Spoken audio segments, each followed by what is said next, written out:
我叫谭建华，是船艇支队1大队53洞1艇艇长。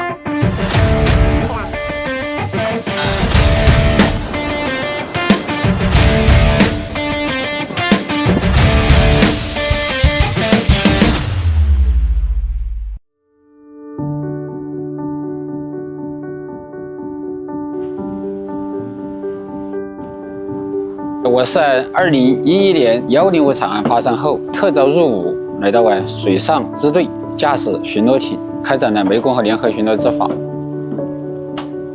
2007年左右吧，沿江两岸不再太平，非法武装经常向民船开冷枪。105惨案的前夕的话我与一个船只叫永祥8号，当时一起下行。当时的话从密林的深处突然就窜出来一艘长尾巴快艇，上面坐了5、6个戴着蒙面帽的非法武装，用 AK-47对准了我们的驾驶台。那个时候我很害怕，十分绝望。如果说我们稍微一不顺从，可能就死在那个船上了。就是从那个时候，我心里面对这条江说实话是感到心情十分复杂。你说继续跑船吧，安全都没有保障；然后就这样回去吧，也不行因为我们在这里已经10多年的感情了。105惨案发生后，我在这个船上看新闻联播，看到北京召开4国执法会议，要在湄公河成立一支护航队伍。突然一下这么好的消息一下掉下来，我当时很高兴，我就去给海事局说，我想去加入这支队伍。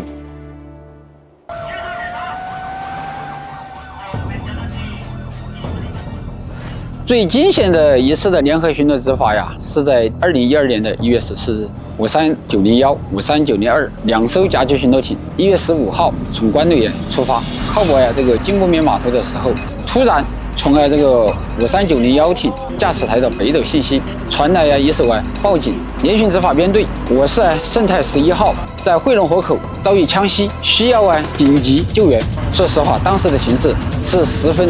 紧急的，编队指挥长立即下达指令，让我们的编队马上往上游航行。当时天快要黑了，这个地方河宽水浅，很多的浅滩在水下，在白天航行的话我们都还要小心翼翼。但是由于当时我们要去救助盛泰11号，我也顾不了那么多了，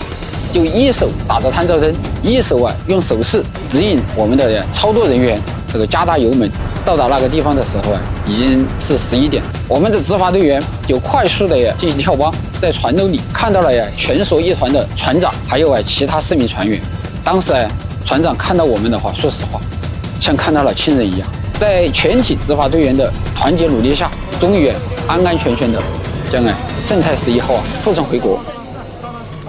这一次的行动是我第一次参加湄公河联合巡逻执法，我也暗暗的下定决心，我要发挥好我的专业优势，守护湄公河的安宁。我们最大的挑战还是克服大自然的凶险。湄公河它是一条原始河流的沿江礁石多，水流急，航道窄，稍微一不小心就容易发生注礁搁浅。我就开始不停的观察、记录、描绘、总结、归纳。有人说船长的眼睛可以看水下3米，有一句口语叫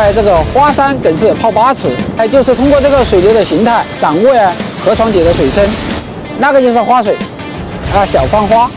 这个时候就是3尺，只有1米，那我们船舶通过的时候肯定会发生注礁搁浅。在常态化的话，就用竹竿侧身。4尺、5尺、6尺、7尺，看到了4尺的话，那个船舶就已经很危险了。我们很多的船长也只是庆凭个人的积累的经验来进行行船，带徒弟也倾向于口耳相传。我们整个航运都是靠着血的代价在发展。我就在想，如果说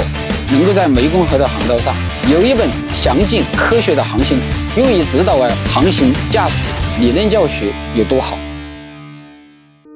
每一个符号代表一个什么样的标记，红色的代表航线，因为大乌龟石比小乌龟石相差2米，那这个大乌龟石淹没完的时候，这小乌龟石可以过船了。那我们原来枯水期走是 S 型的航道，我们就可以化繁为简。这本图从2003年到现在，差不多已经有22年了。从最初是一个人壳，到现在为止的话呀，已经呢有300多页的这个插图，有40多万字的这个航法的描述。我所驾驶的53101邀艇呢，素称为这个外交使者。我们在每一次巡航的间隙，我们也会到一些沿岸的村寨进行一些文体交流活动，播放一些露天电影。有这个红海行动，也有这个哪吒2，在这些大人小孩都看得津津有味，我感觉到很感动，真正的拉近了我们这个中老还在中缅的友谊。湄公河联合巡逻执法今年已经是第14个年头，已经开展了155次联巡执法，我参加了148航次，航行了7万多公里。我通过这个窗口看到了很多的变化，很多的船只从以前的100吨、200吨，现在航行到500吨。在以前的魔鬼水域，以前呢是荒无人烟，到现在我们的执法船艇通过的时候，有很多的光着身子的小孩在沙滩上嬉戏，向我们欢呼，包括我们所到之处，沿江的军警向我们敬礼，老百姓向我们招手示意，还有很多的民船向我们鸣笛致敬。这些都是我们联巡执法以来最大的变化。很多人都说我们是湄公河上的保护神，也称我们的执法队员称为湄公河卫士，这是我感觉到十分自豪的。